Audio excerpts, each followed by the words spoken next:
Thought and Action, title of the book, that's where we should start. Thought and action. When you're talking about religion, there is one other thing that is deeply there in Fethullah Gülen, right from the start, and going back, you mentioned Rumi and then Syed Nursi, and that is the experiential dimension of religion. For him, there was an experience here which transformed his understanding of who he was in the world. Can you just talk to us a bit about that, his foundational experience of God? You know, two things, maybe.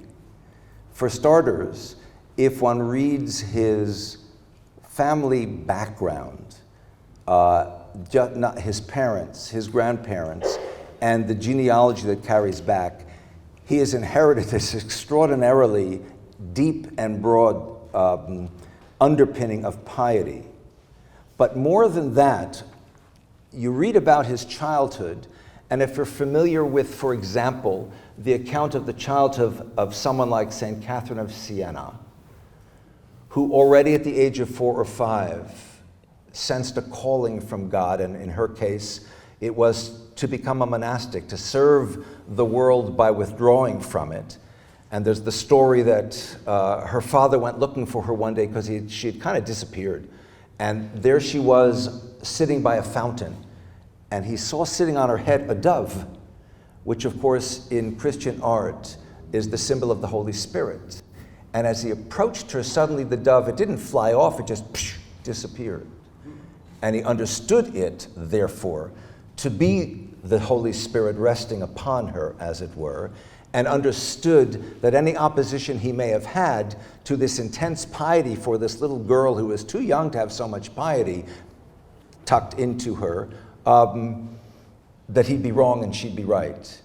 So he supported her interest in a monastic life. And what's further interesting, of course, is that one of her more important visions by the time she was in her late 20s was Christ speaking to her and saying, get your rear end, I'm paraphrasing, get your rear end out of the monastery. You need to be doing things out into the world and not apart from the world. And she journeyed, this is a single woman in the 14th century, from Siena all the way to Avignon, where the papacy had been in residence in what's referred to in church history as the Babylonian captivity of the papacy for, at that point, close to 75 years. And she caused the Pope, Gregory the 11th, to leave Avignon. She said, you're supposed to be in Rome. And he said, well, if you'll continue as my advisor, I will go back to Rome. So her action began as this kid, and it culminated with work out in the world, not just within the monastery. And I think of that, and I think of Fethullah Gülen, because as a kid, he was already feeling inspired. And mind you, he's growing up, he's born in 1938.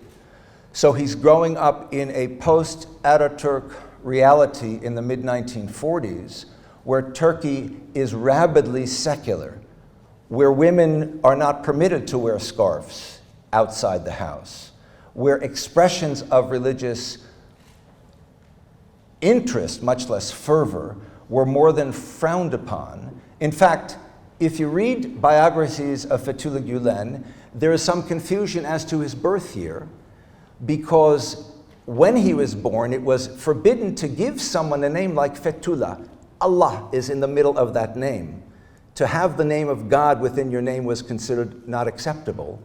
So it was only 3 years later when a friendly clerk in their hometown, out of respect for his father, said, we'll register your son now, who is already 3 years old.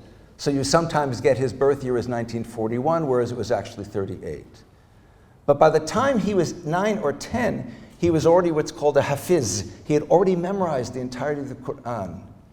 And gradually, in the course of the next decade or so, the range of what he had learned about in terms, first of all, of Islam, its literature, not just the Quran, not just Hadith, the various lives of the various saints, and over the time after that, his knowledge kept expanding, as I say, back to Socrates and forward to Einstein, every kind of direction.